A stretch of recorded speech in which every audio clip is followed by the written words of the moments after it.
नमस्कार, मैं हूं आपके साथ पूर्वी राय और आप देख रहे हैं रीडर्स फर्स्ट न्यूज। जादू की दुनिया की अजीम शान शख्सियत डॉक्टर आनंद अवस्थी जादूगर आनंद के नाम से मशहूर हैं। रीडर्स फर्स्ट के साथ हुई भेंटवार्ता में उन्होंने अपनी जिंदगी और जादू के विभिन्न पक्षों पर खुलकर अपने विचार प्रकट किए। नियति में गहन विश्वास रखने वाले जादूगर आनंद ने महज 7 साल की कच्ची उम्र में ही जादू को अपना पैशन और प्रोफेशन बना लिया। आज आधी सदी में भी अधिक समय गुजर गया है। उन्हें जादू की दुनिया में एक भारत के महान जादूगर पीसी सरकार और विश्व के आला दर्ज के जादूगर हैरी हुडीनी के वाटर टॉर्चर सेल का विश्व रिकॉर्ड जादूगर आनंद ने तोड़कर अपने नाम कर लिया है। उनके नाम उसके अतिरिक्त और 3 विश्व रिकॉर्ड है। जादूगर आनंद जादूगरी में जीतने निष्णात हैं, उतने ही विद्वान और प्रेरक वक्ता भी हैं। विभिन्न भाषाओं पर बेहतरीन पकड़ रखने वाले जादूगर आनंद तर्कपूर्ण ढंग से अपनी बातों को रखने में सिद्धहस्त हैं। पेश है इनसे हुई बातचीत के संपादित अंश। रूबरू कार्यक्रम में आज हम आपको दुनिया के विश्वविख्यात जादूगर डॉक्टर आनंद से रूबरू कराने जा रहे हैं। डॉक्टर आनंद का परिचय हम क्या दें आपको कि जादूगरी की दुनिया के वो अजीमुशान शख्सियत हैं जिन्हें किसी भी परिचय की ज़रूरत नहीं है। आइए हम इनसे मिलते हैं और उनके बारे में जानते हैं। डॉक्टर साहब, हमारे चैनल में आपका बहुत बहुत स्वागत है। हमारे दर्शक सबसे पहले आपका परिचय जानना चाहेंगे कि आपका जन्म कहाँ हुआ और आपका फैमिली बैकग्राउंड क्या था। मेरे पिताजी डॉक्टर थे। मैं ब्राह्मण परिवार से हूँ। आनंद अवस्थी मेरा पूरा नाम है। हमारी माताजी रायपुर की थी, पिताजी यूपी के थे। मेरा जन्म जबलपुर में हुआ, तो जबलपुर में रहते हैं अभी हम लोग पूरा। और 7 साल की उम्र से मुझे जादू का शौक लग गया था, तो शुरू कर दिया मैंने सीखना उसको। और आप समझ सकते हैं कि आज की तारीख में भी जादू की प्रतिष्ठा कला के तौर पे बहुत ज्यादा प्रतिष्ठित नहीं है। उस समय क्या हालत रही होगी आप सोचिए तो।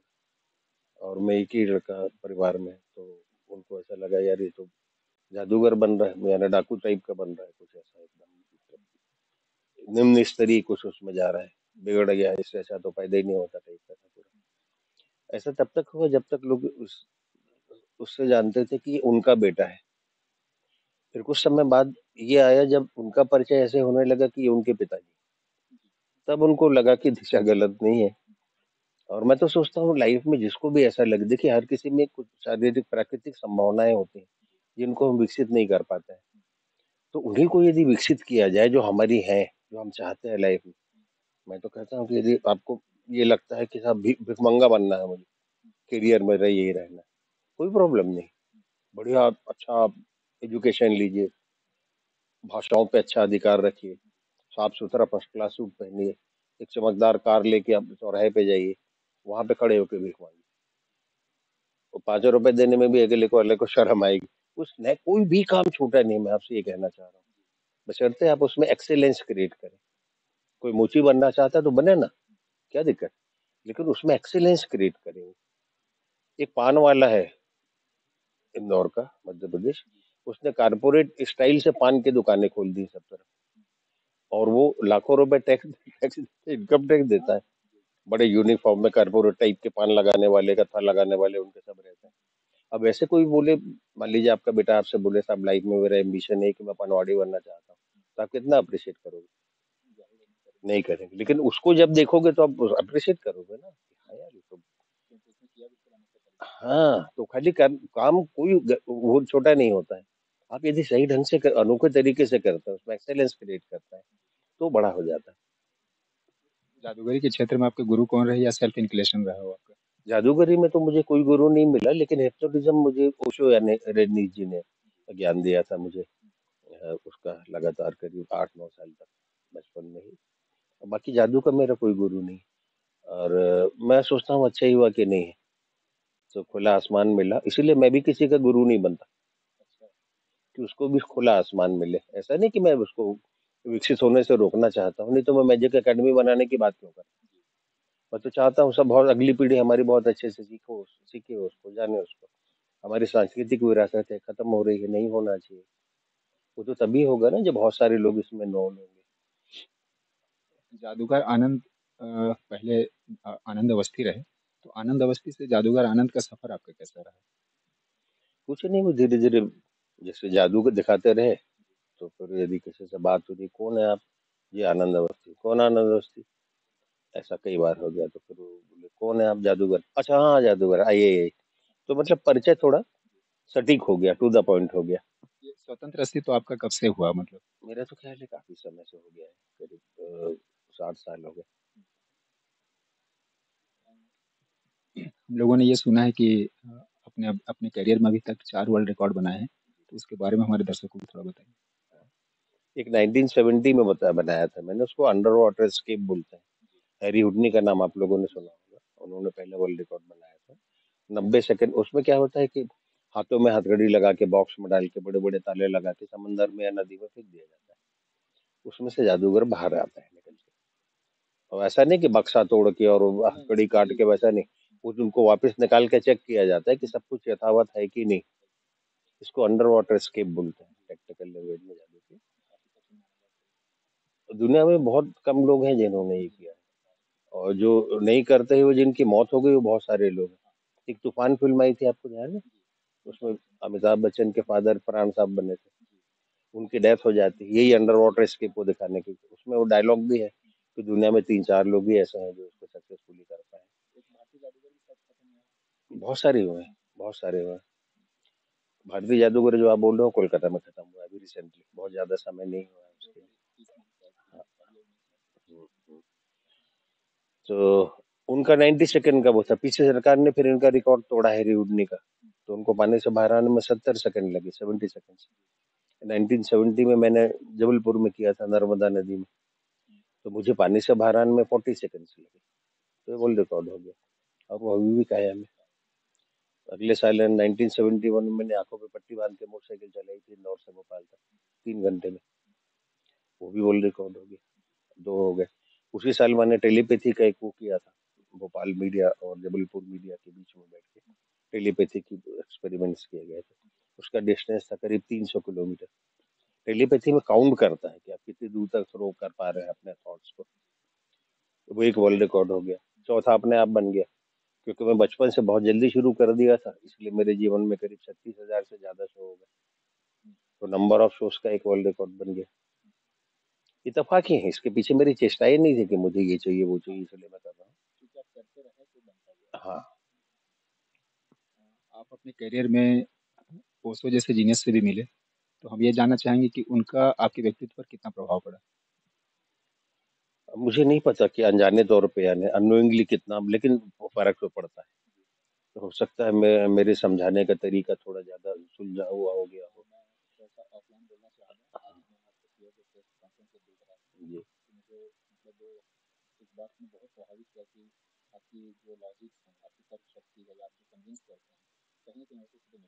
हाँ, तो हो सकता है यही सब चीजें आएगी।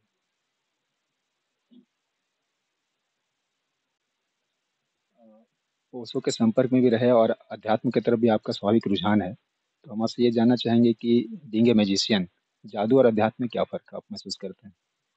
जादू और आध्यात्म में सिमिलरिटी ही मेरा ख्याल है। क्यों कि हम लोग जो जिस समय शो करते हैं, इसमें छोटा सा फर्क यदि लोग समझ लें तो बड़ा अच्छा रहेगा। क्या होता है कि कोई चीज होती है जिसको हम कर रहे होते हैं, तो हमको लगता है कि हम कर रहे हैं। कौन कर रहा है? मैं कर रहा हूँ। और जब आप धीरे धीरे परफेक्ट हो जाते हैं उस काम में, तो वो आपके द्वारा होने लगता है, आपको करना नहीं पड़ता है। जैसे आप साइकिल चलाना सीखते हैं तो आपकी पूरी चेतना साइकिल हैंडल में रहती है। कुछ समय बाद आप साइकिल चलाते हैं तो आपको पता ही नहीं लगता कि आप साइकिल चला रहे हैं, वो आपके द्वारा चल रही होती है, यानी आप सिद्ध हो चुके होते हैं। उसके लिए कंसंट्रेशन की जरूरत होती है ना? जैसे हम लोग जब शो देते हैं जादू में, तो एक तरह की आध्यात्मिक मन स्थिति में ही पहुंच जाते हैं उसमें, क्योंकि हमारे द्वारा हो रहा होता है, चेष्टा नहीं रहती उसके पीछे, सहज सरल प्रवाह में होता है वो पूरा। तो कोई भी ऐसी चीज किसी भी प्रोफेशन की हो, किसी के भी साथ हो, जिसमें उसको अपने आप पे निचोड़ना नहीं पड़े कुछ करने के लिए, उसके द्वारा होने लगे, समझ जाइए सिद्धि हो गई। जादू का एक पक्ष काला जादू भी माना जाता है, तो इससे आप कितना इत्तेफ़ाक रखते हैं कि ये होता है क्या वास्तव में? उसको इंग्लिश में वुडू बोलते हैं, वुडू। और पूरी दुनिया में मान्यता है, मतलब इस पे बहुत बड़ा लिटरेचर है वुडू के बारे में। और हम लोगों की 1982 में एक वर्ल्ड कॉन्फ्रेंस हुई थी जोहान्सबर्ग में, अफ्रीका में, इसी विषय पे हुई थी। तो बहुत ज्यादा। तो सभी देशों से चुनिंदा जादूगरों को बुलाया गया था, क्योंकि इसका एनालिसिस जादूगरों से अच्छा और कोई नहीं कर सकता था। तो वहाँ दुनिया में सब जादूगर जीते, जहाँ के दक्ष थे सबसे वो लोग पहुंचे थे। इंडिया से मुझे बुलाया गया। तो वहाँ हम लोगों की जो कॉन्फ्रेंस हुई, सेमिनार वगैरह हुआ, उसके बाद हम लोगों को कबीलों में घुमाया गया, तो वो लोग कैसे प्रैक्टिस करते हैं, उसका क्या इम्पैक्ट होता है, वो हम लोगों को देखने का मौका मिला। और अब मतलब जैसे यदि सिद्धि होती है कुछ, वो ईश्वरीय होती है, ईश्वर के माध्यम से प्राप्त की हुई होती है। सिस्टम होता है, वो तंत्र है। हाँ हाँ, और ये जो पैशाचिक सिद्धियां हैं, ये दैविक सिद्धियां हैं। यदि दैविक सिद्धियां होती हैं तो पैशाचिक सिद्धियां भी होती हैं, लेकिन उसका इस जादू से कोई लेना देना नहीं। ब्लैक मैजिक जिसको कहते हैं वो ऐसा होता है जिसका आपको कोई प्रदर्शन करते हुए नहीं मिलेगा, बल्कि वो सबसे छुपा के रखते हैं कि हम उसको प्रैक्टिस कर रहे हैं। गाँव में आपको कोई बोलेगा मैं टोना हूँ। अच्छा, लेकिन मजे की बात यह है कि अफ्रीका में कबीलों में हम लोगों ने जो तरीके उन लोगों के देखे थे, अबूझमाड़ में, यहाँ अपने यहाँ, वहां भी हमने जब देखे जिन लोगों को, तो उनका कोई लिटरेचर तो है नहीं। तो वहां से यहाँ ये नॉलेज, यहाँ से वहां कैसे पहुंचा? और दो जगह छोड़ के दुनिया में और भी 50 जगह होगा, तो कैसे पहुंच रहा है ये? क्योंकि विधियां उनकी जो है उसी तरह की है पूरी की पूरी। तो अब ये अलग बात है कि उसका समाज के हित में नहीं है उसका होना, प्रत्यक्ष रूप से, परोक्ष रूप से हो सकता है हो जाए। तो नहीं होना चाहिए, मैं उसको अप्रिशिएट नहीं करता। टाइम मैजिक के बारे में कुछ बताएंगे क्या? मतलब जादूगरों के बारे में ये कहा जाता है कि वो समय को बांध देते हैं। जैसे आपने अभी हिप्नोटिज्म की भी बात की, तो हिप्नोटिज्म एक लोग, दो लोग, चार लोग के ऊपर तो लगता है, लेकिन जो मास स्केल में आप करते हैं, सैकड़ों हजारों लोग उपस्थित रहते हैं, तो अब ये समय का ही खेल तो है कि लोगों को आप वही दिखाते हैं जो आप दिखाना चाहते हैं। तो ये टाइम मैजिक के नाम से लोग नहीं, जानते हैं इसको। समय का खेल कहाँ हुआ?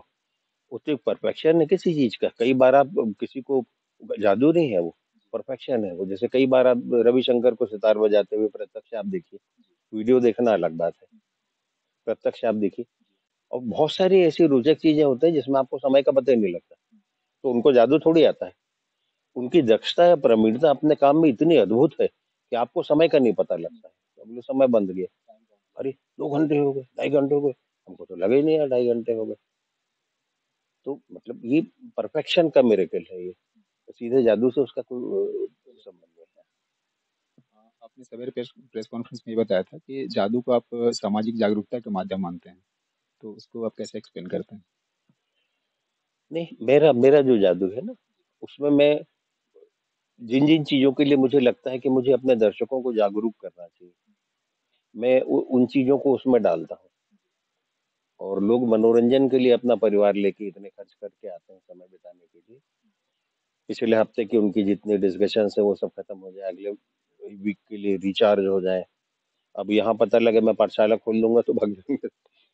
तो बहुत खूबसूरत तरीके से खुशबू की तरह किन्हीं किन्हीं आइटम्स में, किन्हीं किन्हीं प्रस्तुतिकरण में उन चीजों को हम लोग टच करते रहते हैं, जिससे मैंने उनको लगे भी नहीं कि कोई कोशिश हो रही है, और अपने आप ही वो जागरूक हो जाए। चाहे वो भ्रष्टाचार के खिलाफ हो या बहुत सारी बढ़ती हुई जनसंख्या के खिलाफ हो। आमतौर पे हम लोग रेस से कनेक्टेड बातें नहीं करते, रेसिज्म में नहीं वो करते हैं बिल्कुल, क्योंकि हमारे लिए हर दर्शक बराबर है, और वो मेरा दायित्व भी नहीं। आपको इस बात का मलाल रहा है कि शासन की तरफ से जादू को स्वीकृति नहीं दी जा रही है, कला का दर्जा नहीं दिया जा रहा है, लेकिन इसके बावजूद बेंगलुरु यूनिवर्सिटी ने आपको डॉक्टर की मानद उपाधि दी है, तो कहीं ना कहीं स्वीकार तो है समाज में, जादू को बहुत स्वीकारा गया है। तो हम आपसे ये जानना चाहेंगे कि इसके लिए आप चूंकि एसोसिएशन के अध्यक्ष भी हैं, तो आपकी संघर्ष यात्रा अभी तक कैसी रही कि जादू को मान्यता दिलाएं? मुझे तो नहीं लगता, मैं इसको संघर्ष नहीं बोलता। एक काम जो आप कर रहे होते हैं ना, संघर्ष तो एकदम अलग चीज, बहुत गंभीर शब्द हो जाता है। वैसा कोई संघर्ष हमने किया नहीं है, और मेरी तो गुजर गुजर गई। अब 71 साल का हो चुका हूँ, लेकिन मेरे पीछे तो बहुत सारे लोग आ रहे हैं। तो मैं चाहता हूँ, नहीं वैसे भी मैंने देखा है, चाहे एम्प्लॉयमेंट के दृष्टिकोण से हो, या अंधविश्वासों को हटाने के दृष्टिकोण से हो, या अपनी सांस्कृतिक विरासत को बचाने के दृष्टिकोण से हो, ये सब सार्थक कोशिशें होना चाहिए। क्योंकि मेरी बपौती नहीं है ये, बहुत पुरानी कला है, हजारों साल पुरानी। सौभाग्य से मैं इससे जुड़ गया हूँ। और जीवन में मुझे कभी अफ़सोस नहीं हुआ कि मैं इससे क्यों जुड़ा हूँ। मैं चाहता हूँ लोग जुड़ें, कैसे जुड़ेंगे लेकिन? उनके लिए हम एक प्लेटफ़ॉर्म बना के देना चाहते हैं। यानी मैं रेसिप्रोकेट करना चाहता हूँ सोसाइटी को। जो आपने सोसाइटी से लिया उसको वापस कर जी, जी, जी। आप बातचीत में बार-बार नियतिवाद का ज़िक्र करते रहे हैं और आपको लगता है कि आप जादू के लिए ही पैदा हुए थे। तो इसको थोड़ा-सा एक्सप्लेन करेंगे? हमारे दर्शक जानना चाहेंगे। नहीं, मैंने खुद ही सोचा बैठ के कि 7 साल का एक बच्चा, जिसको दुनिया का अच्छे से कोई ज़्यादा ज्ञान भी नहीं, वो एक दृढ़ निश्चय लेता है कि मुझे जादूगर बनना है। उसके बाद उसके हर कदम उसी दिशा में जाते हैं। जैसे मेरा एजुकेशन भी अद्भुत रहा है, आप सुनेंगे तो हँसी आएगी आपको। मैं जब हाई स्कूल में गया, तो मैंने मैथ्स लिया 10th में। 11th में मैंने बायोलॉजी लिया और 12th मैंने आर्ट्स में किया। हाँ, ग्रेजुएशन मैंने कॉमर्स में किया। पोस्ट ग्रेजुएशन मैंने इंग्लिश लिटरेचर में किया। तो इंग्लिश आना ज़रूरी था, जब विदेशों में जाना है तो आपको भाषा का अच्छा ज्ञान होना चाहिए। सब विषय में थोड़ा-थोड़ा। अच्छा व्यवसाय तो है ही है बहरहाल, उसके लिए कॉमर्स का भी ज्ञान होना चाहिए। तो उस दिशा में मेरी पूरी यात्रा रही। हमारे दर्शकों के लिए अंत में क्या संदेश देना चाहेंगे? बस यही कहना चाहता हूँ कि आप जो भी कर रहे हैं वो कुछ छोटा काम नहीं है, बहुत अच्छा है। इतना है कि आप इतना अच्छा करिए कि आपसे अच्छा कोई नहीं कर पाए और उसके चमत्कार देखिए आप। एक दूसरे ये है कि एक लॉ ऑफ अट्रैक्शन होता है, हमेशा ध्यान रखें आप। आप जैसे विचार रखेंगे, जैसे आपकी मन स्थिति रहेगी, आप उस तरीके की किरणों को, ध्वनि तरंगों को आमंत्रित करते हैं। इसलिए जहाँ तक हो सके पॉजिटिव एटीट्यूड रखें। हर बात में ईश्वर को धन्यवाद देंगे साहब, 2 रोटी तो है मेरे पास कम से कम। हाँ, वो रहेगा तो हमारी मतलब शरीर में डिप्रेशंस वगैरह इस तरीके की चीज़ें नहीं रहेंगी और हमें अपने आप प्रसन्नता मिलेगी। क्योंकि 2 सूखी रोटी में यदि कोई प्रसन्न हो सकता है, तो वो तो हर जगह प्रसन्न होगा ना, प्रसन्नता ढूँढेगा, दुःख नहीं ढूँढेगा वो। तो हम सभी को ऐसी कोशिश करना चाहिए। जी, जी, जी, जी। यही मेरा संदेश है। बहुत-बहुत धन्यवाद आपका। आपने अपना अमूल्य समय हमें दिया। Thank you very much. ये थे डॉक्टर आनंद, जो जादू की दुनिया के जाने-माने शख्सियत हैं और इन्होंने बहुत बेबाकी से हमारे सवालों के जवाब दिए और सारे भ्रमों को दूर किया। इनका बहुत-बहुत धन्यवाद।